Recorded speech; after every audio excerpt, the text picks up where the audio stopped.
Praise the Lord. இன்றைக்கு ஆண்டவர் நம்மளோடு இடைபடுகிற வசனம் உபாகமும் 6ஆம் அதிகாரம் 19ஆம் வசனம். கர்த்தர் தாம் சொன்னபடி உன் சத்துருக்களை எல்லாம் உன் முகத்திற்கு முன்பாக துரத்தி விடுவதற்கும் நீ கர்த்தருடைய பார்வைக்கு செம்மையும் நன்மையுமாய் இருக்கிறதை செய்வாயாக. ஆமேன். அன்பான தேவனுடைய பிள்ளைகளே, உங்களில் யாருக்கெல்லாம் சத்துரு இருக்காங்க? ஒரு நிமிஷம் யோசித்து பாருங்களேன். சத்துருனா முதல்ல யார்? பிசாசினுடைய கிரியைகளை ஆண்டவருடைய பிள்ளைகளுக்கு விரோதமாய் செய்து கொண்டிருக்கிற மனிதர்கள்.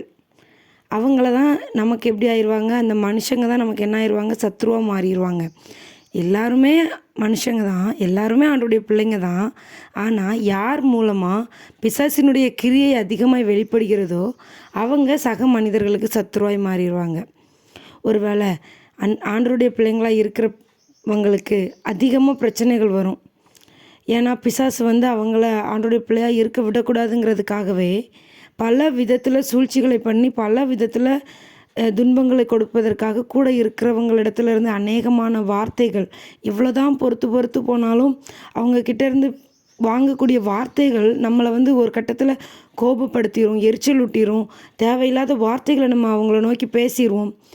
இந்த மாதிரி பிசாசுடைய கிரியைகளை நம்மளிடத்திற்கும் வந்துடும். யார் மூலமாக?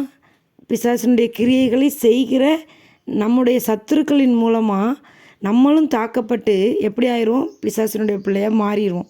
நம்மளை எப்படியாவது மாற்றுறதுக்கு தான் பிசாசு என்ன செய்கிறான்? நம்மளை சுற்றி நிறைய சத்துருக்களை நமக்காக என்ன செஞ்சுருக்கான்? ஏற்படுத்தி வச்சுருக்கான். ஆனால் நம்ம சத்துருக்களை பார்க்கோம். அவங்களெல்லாம் நம்ம எப்படி பார்க்கோம்?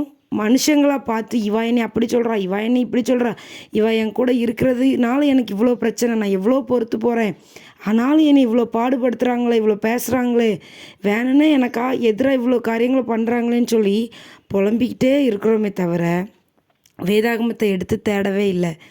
நம்முடைய சத்துருக்கள் நமக்கு முன்பாக இல்லாமல் துரத்தி விடப்படுவதற்கு நாம் என்ன செய்யணும்னு ஆண்டவர் இன்றைக்கி நம்மளுக்கு கற்றுக் கொடுக்குறார் பாருங்கள். கர்த்தருடைய பார்வைக்கு செம்மையும் நன்மையுமாக இருக்கிறதை செய்வாயாக. சத்துருக்கள், உங்களுடைய சத்துருக்கள் யாராவனாலும் இருக்கட்டும், அவங்களால நமக்கு நிம்மதி இல்லாமல் சந்தோஷம் இல்லாமல் தினம் வருத்தத்தோடு இருக்கிறோன்னா அவங்கள நம்மளை விட்டு துரத்துறதுக்கு நம்மக்கிட்ட ஆண்டவர் எதிர்பார்க்குற ஒரே காரியம் அவருடைய பார்வைக்கு செம்மையும் நன்மையுமாக இருக்கிறத நாம் செய்யணும். அதை நம்ம செஞ்சோன்னா சத்துருக்களை ஆண்டவர் துரத்தி விடுவாராம். ஒருவேளை நம்ம நினைக்கலாம், நான் நன்மையான காரியங்களை தான் சரி, ஆண்டவருக்கு பிரியமாக தான் இருக்கிறேன், அப்புறம் ஏன் எனக்கு இந்த நிலமனு? ஆண்டவருடைய சமூகத்தில் காத்து நில்லுங்க. உங்களிடத்துல இருக்கிற குறைகளை ஆண்டவர் உங்களுக்கு காட்டி தருவார். அதை சரி செய்து சமாதானத்தோடு இருங்க. God bless you.